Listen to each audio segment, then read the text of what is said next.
You're listening to the Comic Crusaders podcast. I am your host, Al Mega, CEO of Comic Crusaders and Undercover Capes. In this show, I'm sitting down with creators from all walks of life to talk about inspiration, process, the lessons they've learned, and a whole lot more.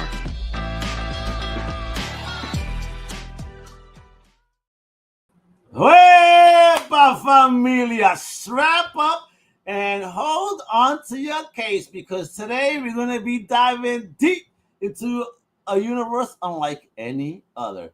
On this very special episode of the Comic Crusaders podcast, I'm going to be joined by an intergalactic creative force, all right?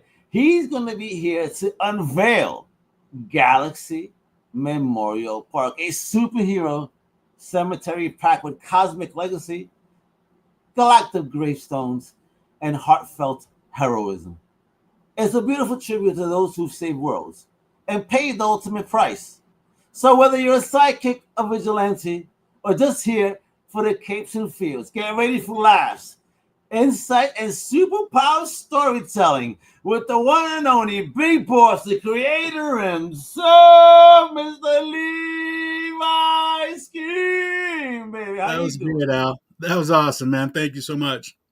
Now, thank you for coming on, bro. You're a big boss. I'm excited to have you on to talk about this dope project that is live now on Fund My Comic. A big shout out to my big homie Luke Stone too, that built that baby to help independent creators, and I love the platform, how he's helping everybody out with that. So big salute to the Stone over there. All right, so Levi, yes, man, welcome to the show. Welcome to the show. So before we set foot into this cosmic cemetery, baby, give us your secret origin. How did you become the creator you are today? Oh, well, that's kind of a long story, but I'll keep it short. I was always just kind of creative growing up, and I had thought I was going to be on one career path, and then I met my wife as a teenager in high school, and then I decided to switch career paths. I wanted to be a cop when I grew up, and she's like, I don't think I'd be married to a cop, and I'm like, well, I kind of draw a little bit. So I concentrated on more, on the drawing aspect of trying to become a comic book artist. And I worked all sorts of blue collar jobs. I've been everything from a mechanic to a nursing assistant to a hot tar roofer. So, damn, multiple hats, bro. Yes. Yeah. Every time I left the field, I figured I'm not going to get another hot tar roofing job, because if I wanted one of those jobs, I should have just kept the job I had. So I was constantly like moving fields and stuff. And through that, and always constantly working on my artwork and stuff like that. And here in Spokane, we had back in the 90s, we had a bunch of guys that made it into the big image boom. And one of the guys was Andy, and he was a comic book inker for Scott McDaniel, and he was the inker on Buffy the Vampire Slayer for Dark Horse, DC, Batman, Superman. He had over 25 years in the business, and for a small part of that, I was assisting him as his assistant, to where I was filling him, or I was inking books in a library, or I was inking windows and stuff like that. So around 2016, I kind of got a little fed up and tired of the industry, and I up and retired, and I decided to quit. And then 2017, I had three strokes that blew out my vestibular. And so I got vertigo, and I get fight or flight anxiety and stuff like that. So I can't pretty much. So I'm medically disabled now. So what they did to me is they gave me a physical therapy. How did you get 3 strokes in 1 year, dude? So all right. So my strokes come from a chiropractic adjustment to my neck. What? So yes. So the whole doing this thing, don't do it to yourself.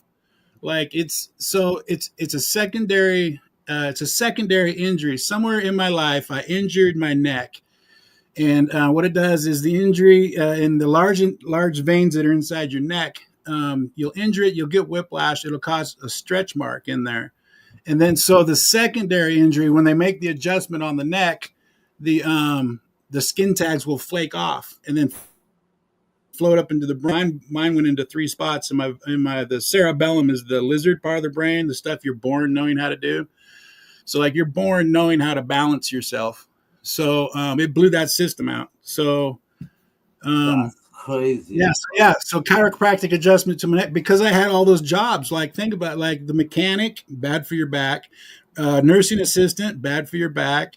Roofer, bad for your back. I was my L4 was in stage 2. Yeah, he said I had at the age of 44. He said I had the lower back of an 80-year-old.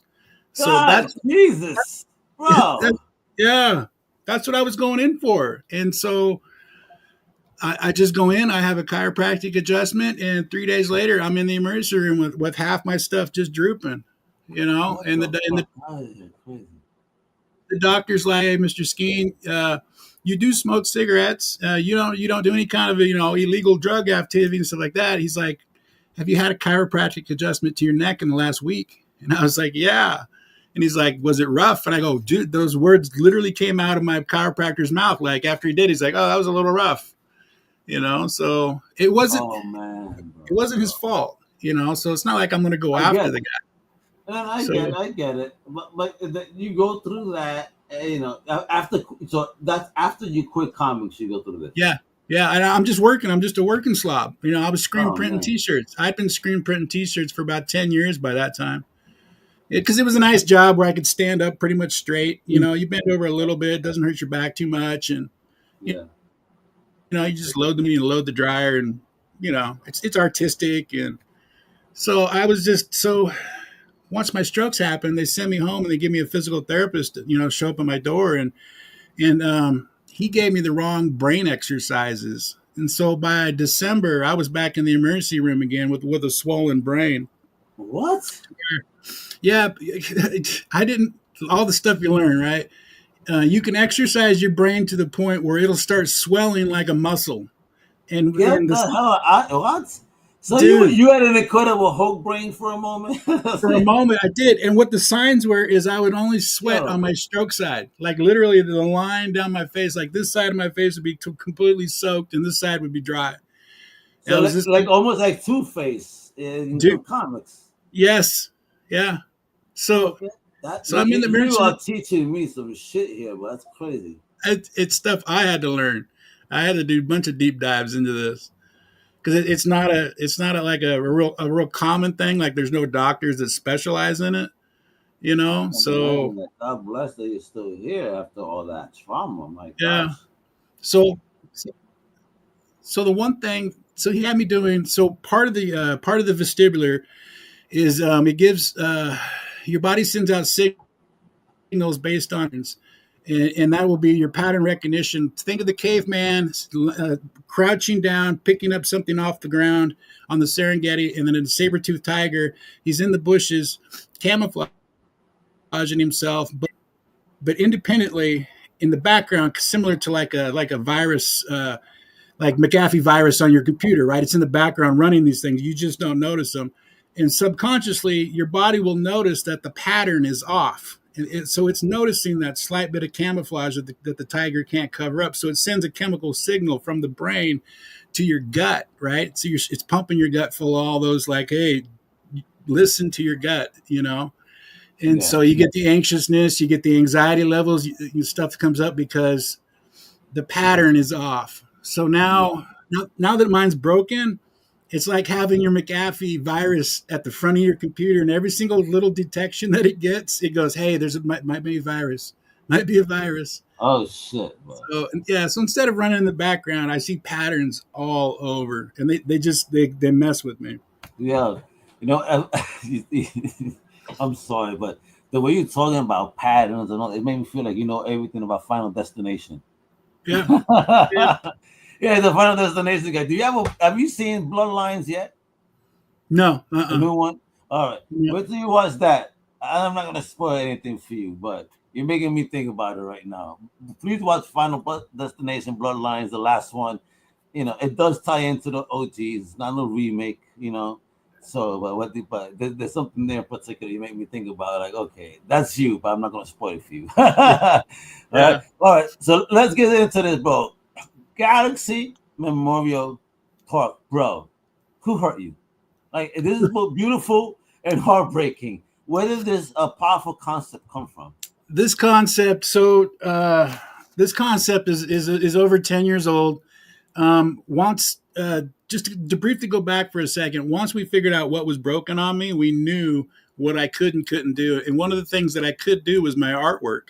So I went back to being an artist again, and I just would sit down and just draw stuff all day. And my writer friend Jay was a super cool guy. We had the first chapter of this in the concept already in our head from 10 years earlier. And he would come over and he would joke around like, I think the Strokes improved your artwork, like, so I was like, okay. So he's like, so maybe we should do something. Kind of fun. Were you lefty or righty? Oh, I'm a righty. Okay, so your stroke affected your left side. But yeah. So strokes come in different forms. Okay. Mine is more mental.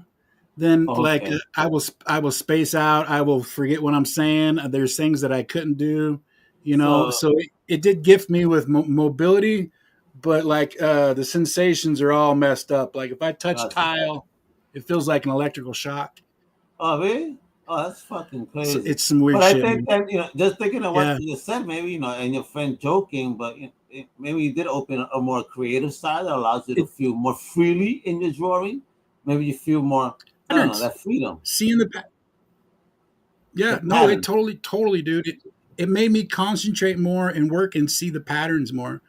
And it was time on task, So it was like, okay, cool. Let's do this. Let's make Galaxy Memorial Park. And it started off as a concept as a group project years ago. We had a group of friends. We all wanted to be, in the same book together and hang out and so anyway, there's a frontline story to it.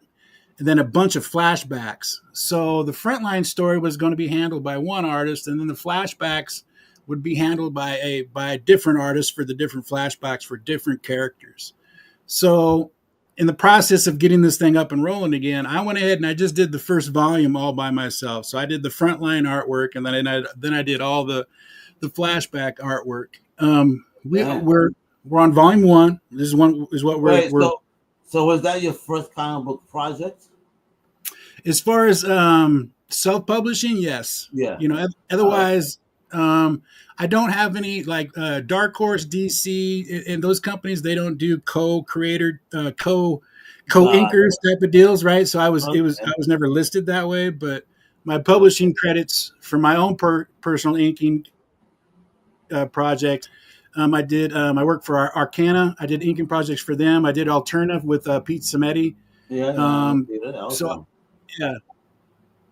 So there I do have. Yeah. I did that. All right. So this isn't just a book. It's like an emotional roller coaster through superhero history. So how do you balance action, heart, and lore? Boy, that's a question for Jay, the writer. I mean, he did such a great job on this thing where it was. But you're translating it onto paper, right? I am. I mean, so all right. So take that from that artistic view. How do you translate then? How do you post then your book through his words when and express those emotions then? Right. Oh boy, I just kind of. Well, that's a tough question, Al. It's a beautiful book, and again, after everything you say, I'm going to show this off in a moment, folks. I'm sure we have a video to show off. We're going to go through the project because it has 53 days to go. But wonderfully, it had a logo, and we had 106%. I want to show off that all in a moment. You know what I mean? But okay, go ahead.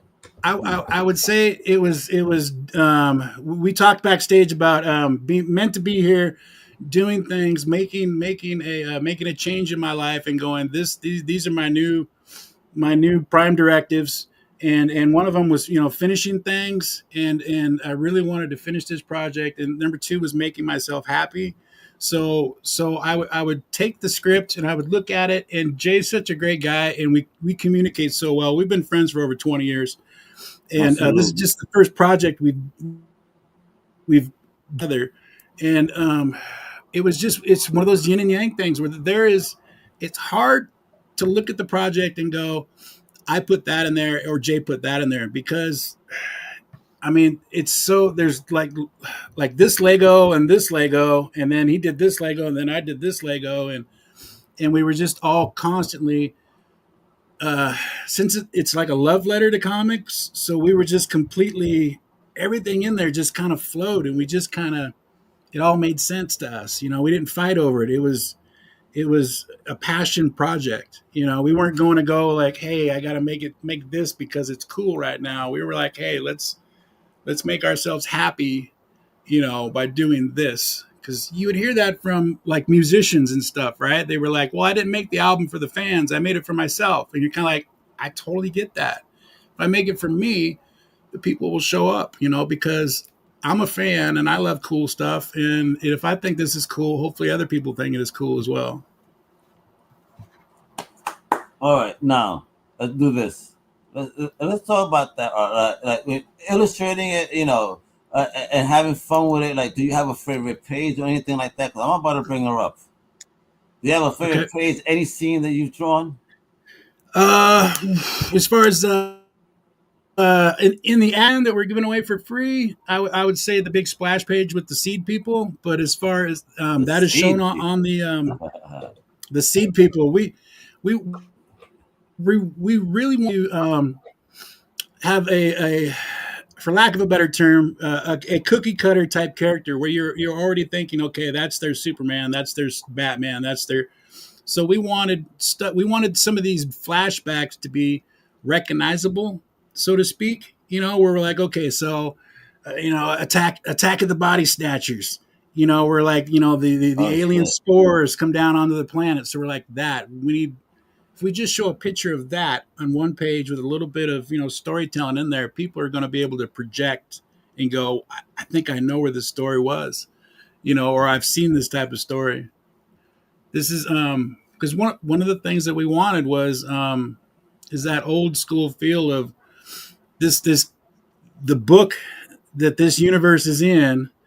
It has been around for 50 years, and that's the feel we wanted it to have. Nice. We in the future projects that this is volume 1. Volume 2, the artwork is done. I'm currently working on volume 3.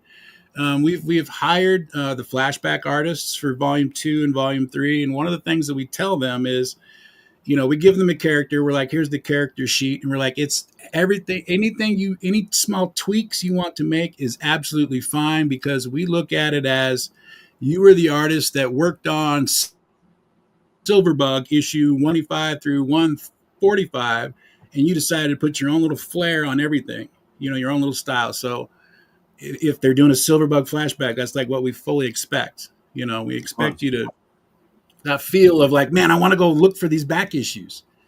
You know? Yes, we do. Thank you. That's what comic books is about. You want to dig back into the lore, to the history. You want to have fun with these characters. You know what, folks? Let's check out this video, this live project. As you can see, folks, as I say, we have 53 days to go. We at 106% of the $700 go to. A big salute, blessed to you guys that helping out that 17 backers. But we need more, baby. We need more. Again, yes. We're only at 741. So that 106, let's get that to like 1,000%. Let's get to 1,000, huh? But tomorrow, by Friday, you know what? Today's Wednesday. I'll give you that, guys. That. But by Friday, this should be at like a 2,000% then. All right, let's go. You're gonna make it rain because it's payday. Don't be playing around. You know, we have enough days to go. So there's several paydays in between. So now if support independent comics. If I could double that money, I could afford my letterer for volume 2 instead of be saving up for him. So you see that. Yeah. You see that you help this amazing creator take a little bit more out of his pocket and have the project fund itself as it should. You know, because these projects, when people believe in them, they should fund themselves and allow the creators to be able to have that creative liberty and not sweat that part. Because again, I think that sometimes the creative part is the fun part. Is this part right here, getting that paper, making it happen. So these are wonderful projects. You know what? Let's take a look right now. In the heart of a major city, In a place raised to honor Earth's past protectors, the world will again learn sometimes superpowered intrigue doesn't stop at the grave. Galaxy Memorial Park, Volume 1. Crowdfunding now on Fund My Comic. Oh, baby. Yeah, you see that right there. You better be funding this book like right now. That's what you guys need to be doing. You heard? You heard? I mean, and take a look at that beautiful cover. Who you did this cover? Who did this cover? Talk about this. That's My Pencils and My Inks, and that is Jewel Arlianis on the colors. She is the wife of Dio from the Tome of Reckoning book. She colored that book. So it's going to be black and white interiors, and then the color cover by her, of course. And once it's going to be 4 volumes long, the entire series. And once we get the 4th volume out, we really want to crowdfund and hopefully or save up the money to have her color the whole book. So, man, do a color omnibus? Is that what we're talking? That's what we're talking about. Wait, you're murdering me because right now I just saw this 70-page graphic novel. So is each one going to be about 70 pages? Yes. Yep. Yeah. Oh man, so 7 times 4, folks, you're talking about over 280 pages of comic book independent goodness of story.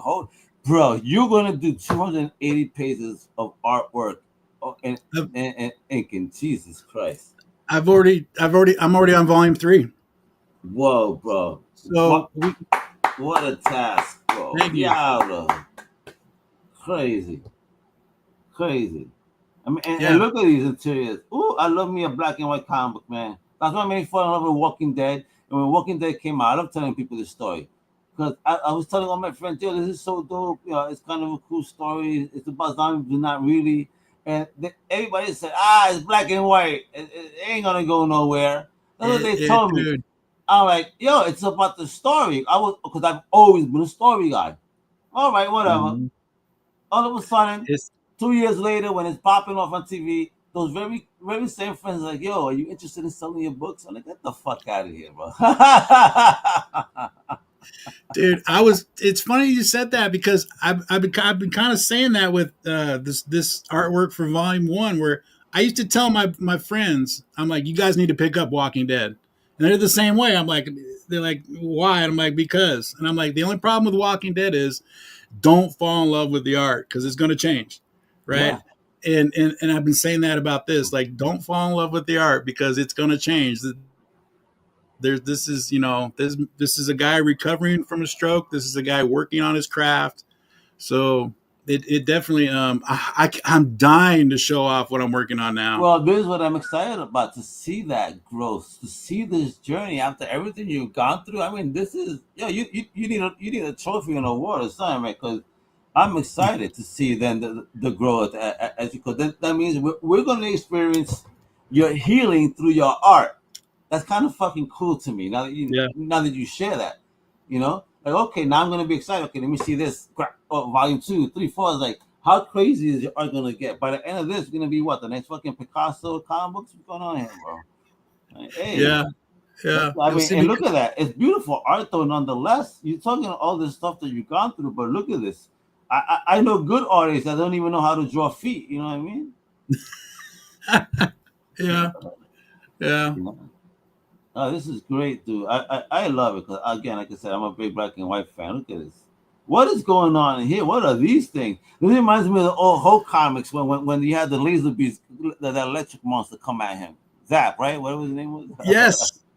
The storm, that's the Storm Kings, and it's funny you said that you grasp onto the Hulk thing. The character before that is a origin is very similar to the Hulks, where it involves atomic energy, desert, and cool. He's this that character that was just showing, and he's on the rooftop on this page. Okay, yeah, he's a character we call Half-Lifer, and Grandpa is explaining to the grandkids about how him and Half-Lifer used to tease each other, similar to like the Thing and the Human Torch. And they're like super impressed because Half-Lifer is like this Hulk-like character that we have that's completely misunderstood, wanders around, like here he's wandered into Phoenix, Arizona, and the Storm Kings are trying to destroy Phoenix, Arizona. So it's just little glimpses like that as we're telling the backstory of Half-Lifer. I dig it. I mean, and look at this scene right here. I mean, there's not so many people that could do scenes that have the characters stand out individually like this. Yeah, I think you've done a phenomenal job here too, bro. Look at this. Thank you. I'm digging the energy coming off this page. Yeah, that's the double page spread I was talking about with the seed people coming in. The seed people. Yeah, I love that name.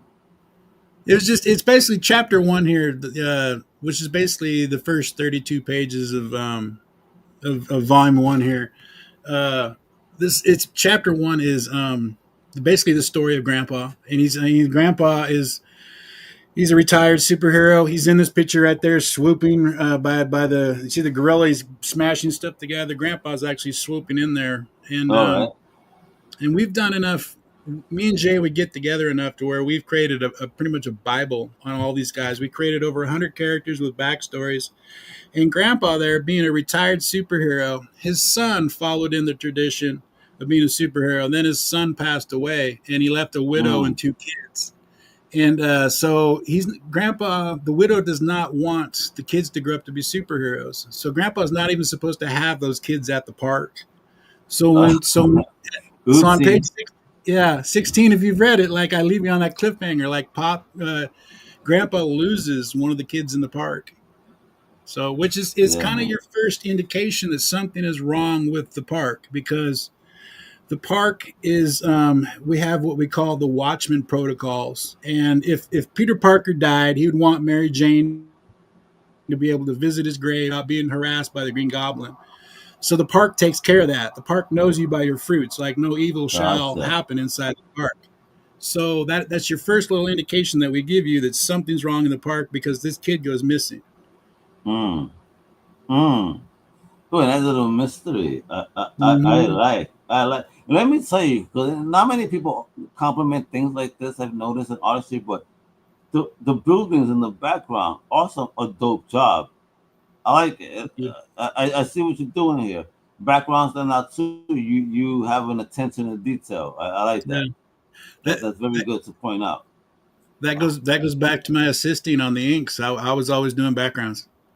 Word. All right. So they go showing you, because again, folks, I mean, you gotta admit those buildings look dope. You're like, what? All right, great backgrounds on that. I mean, to compliment the art that he got going. Who is this? What's going on here? So this is those two with their backs to us. That is I always goof this up. This is Malice and this is the two brother and sister. They're the evil components in our story. The statue is of Moon Maiden. This entire story is Moon Maiden's fault because she comes from a race. She caused so the park is a memorial from a battle. Think of it, New York City Central Park, like a gigantic superhero battle, and the entire park blows up, and they rebuild it and put it in as a memorial. And she's an alien that has to keep her body completely covered up because if there's an interaction between her and another alien, they're basically they breed super beings. So in the process of her giving birth to this super baby that's going to be like have the power of a god. So basically, wait a minute, you're telling me her armor is basically a whole body chastity belt? Yes. Yeah. Damn. So if she gets near Omega, I'm making her instantly pregnant. She had no armor. Yes. Oh damn, bro.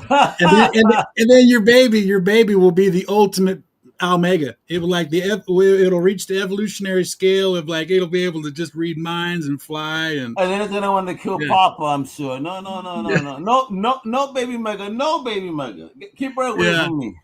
So when the baby's born, chaos erupts and it blows up the park. Holy shit, bro. Yeah. Holy, So I love this. a little bit of the story is the two villains are going to try and convince people that Moon Maiden is still alive and that she's trapped inside the statue as punishment by her people. So that is the main thing that they're trying to convince people of. They're malice and mayhem. They're trying to stir up chaos. Of course they are. Of Yeah. course they are. But I'm loving the book, man. So again, we got, again, we have but 3 days to go. I mean, how excited are you about the project funding and being able to again bring out two? Dude, I'm super excited about it funding. It was I had two family members pop in, on opening day, and two of them ordered 9 books between them. Woo! And then there was another gentleman that popped in, and he says, I want to buy 10 books, but I'm not paying. We had to create a special tier just for him. The second nice, tier. nice. Yeah, where it was let's go through those tiers. First of all, you contribute right now, $15 to get it. 5 copies of $75. Look at the tiers, $75. You can choose the reward. Nice. Look at my man. He ain't playing around, bro. Yeah. So he bought 2 of those because he wanted, and I don't want to out people on who exactly it was, but he does. Part of my elevator pitch on this is it's Arlington Cemetery for Superheroes, and Arlington is in DC, and the individual that bought 10 copies of this just happens to be in DC. Okay. Yeah, so he's like, it's going to end up in some local comic shops there, and he's like, it's going to end up in the library in DC, and so he's going to do a bunch of different things with it. So I'm super excited. But that's great, man. I mean, wow, what a way to open up this project. That is fantastic. And again, folks, get involved right now. I mean, for 70 pages for a physical copy of a comic at $15, I think is quite the deal nowadays. Yeah. Holy shit, bro. I mean, this is a great price. We wanted people to read it. We wanted it to be affordable, and it's also we put in the international shipping. We wanted no restrictions. If you're in Canada and you want it, it's $18. If you're clear over in France and you want it, it's $22 for shipping. But it's there. So we do worldwide shipping, and it's only $15. And again, I think there's a great project. There's some great self-porn. You don't happen to have a copy on you, do you? Anywhere laying around, or not yet? Oh no, of the volume 1 here, no. Yeah. But what do you got? You're about to grab sign. What do you got there? As I say, I do have the ash can. So the ash can. Yeah, let's take a look at that. You open that up a little bit. Hey, look at this. I sent you the digital copy of that, right? Yep. Yeah. Yes. So look at that. Yeah. So basically, the ash cans is what we're sending out to the local comic book stores, trying to get them to put this on their shelves, so that way, because when you get to the end of it, and Grandpa realizes, he's lost a kid and stuff. We got a page, like what's next. All you got to do is scan the QR code, and it takes you right to our website, and which has all our socials and links to where you can go, buy volume 1. So, this itself, we printed up around 200 copies of this. I think $250 is what it cost, or how many I had done. So it's basically we're treating it as like a business card, So, 6 Element, you're about to go live. Hold on, 6 Element, if you're about to go live, I know in about 30 minutes, man, you better give a shout out to my boy right here and talk about Galaxy Memorial Park as well, because this is a firebrook. You hear him, you see what it's about. So make sure to give and support independent comic books like you do some element of collectibles. I know what y'all doing. Thank you for tuning in, Papi. Yeah, man, that's it. We got to give people the support. He has a wonderful show, too, and a wonderful platform. And, he says about indie, we got to make it happen, too. Let's spread the word, because that's what we got to do. And even this, I mean, folks, if you count up the deal, I mean, 5 copies, $75 is a wonderful deal. I mean, get it done. Make it happen. It was popping, only in 1 month. We got 53 days to go. Here's the links once again. I always got to share these links. The links are right there. Fund My Comic, Galaxy Memorial Park, Volume 1. Numero uno, baby. You heard? And again, you want to stay tuned to things. You got to follow him on GalaxyMemorialPark.com. Stay tuned to what the project is all about. If you want that social gossip, that bochinche, baby, and all those sweet deets on this wonderful project, you can follow him on X at GMP Comic. That's simple. So my brother Levi, talk to me here. Are you guys gonna be making any appearances anywhere because of this con season? Can we meet you anywhere, or are you too busy just making the book and saving that for another time? Saving up for another time. I would love to go back on the convention circuit probably in 2026. Mostly probably in the Pacific Northwest area, because of my vestibular problem. I'm not sure how I would handle flights anymore. I have looked into train rides. Jeez, really? Yeah, it's. What about a skateboard, a motorized skateboard? Dude, I have no balance, man. Like I can't even run anymore. Like, yeah, I can't even jog, bro. Like, yeah. All right, we're gonna have to get you like maybe a 12-wheeler. Even then, like they recommend I don't drive because unless I'm in a familiar area. Oh, fuck that, bro. We getting you chauffeured then. We gotta get you chauffeured, bro. That's it. Yeah. Yeah, my rider. He's got to take me. Yeah, just make sure to carry a bottle of Grey Poupon in the back seat. All right, bro. Yeah. Yep. If I ever see a limo, I'm gonna see if it's you. I'm gonna ask you for some Grey Poupon, like back in the day commercial. All right. I'm aging myself. These people don't even know. What are you talking about? There was that commercial when people used to pull up in the car. Excuse me. Yes. Do you have any Grey Poupon? Hey, what the fuck? We're in the goddamn red light. Who the fuck you asking for mustard for? Yeah. It was bound to happen like once a month back in the day with you and your friends driving around. Your friend just being an asshole. Roll down the back seat. Roll down his window. Tapping on a window next door. Yeah. Got any Grey Poupon? Yeah. That and what's the beef? Yeah. That poor old lady. Where's the beef? Where's the beef? Yeah. Oh man, my goodness, we're showing our age, bro. We gotta bring that shit back, bro. It was good times. Just like this comic book kid. It's a good time. You hear this? It is a 4-volume plan. He believes in this project as I do. He's already working on volume 3 and volume 4 right after that. Like, yep. You see this? There's a mission at hand, and my man has survived for a reason. It's to bring you this dope story that is being put together with him and his partner. So again, I salute you on your journey. I mean, I'm totally wowed by it, actually. And to see this, I'm excited again to see that artistic growth that you said that it feels like it's a different person book by book. But then again, it's just you. So I'm excited to see it go. By the end of this, I'm telling you, the next Jim Lee and shit, Levi Skeen, baby. Everybody's going to want homie in the business. I can't wait. But keep it indie, keep it real. Levi, once again, thank you for your time. Hit it one more time. Please visit Fund My Comic. The links are also in the show notes that's below. I share that in the YouTube as well. So Fund My Comic campaign, which is live now, Galaxy Memorial Park Volume 1. The website, GalaxyMemorialPark.com. And of course, the X account at GMP.com. Oh my God. Yeah, X, that's right. X.com / GMP comic. There we go. Saved myself there. All right, my brother. Thank you again, Levi, for your time. And to all my Crusaders, everybody that was tuning in, a big shout out to Salaman, to my homie Chris Crash, and to everybody that was just hanging out, just listening. Make sure you support this book. And we was just out there just lurking and listening. Throw some money into this and support indie comics, support the amazing creator that Levi is, all right? You see it right there. Support the book, baby. Almega, Levi Skeen, Comic Crusaders, hasta la próxima, mi gente. Right on. Thank you for listening to the Comic Crusaders podcast. If you like the content, please subscribe and turn on notifications. Also, please visit comiccrusaders.shop and our extended podcast family over at undercovercapes.com.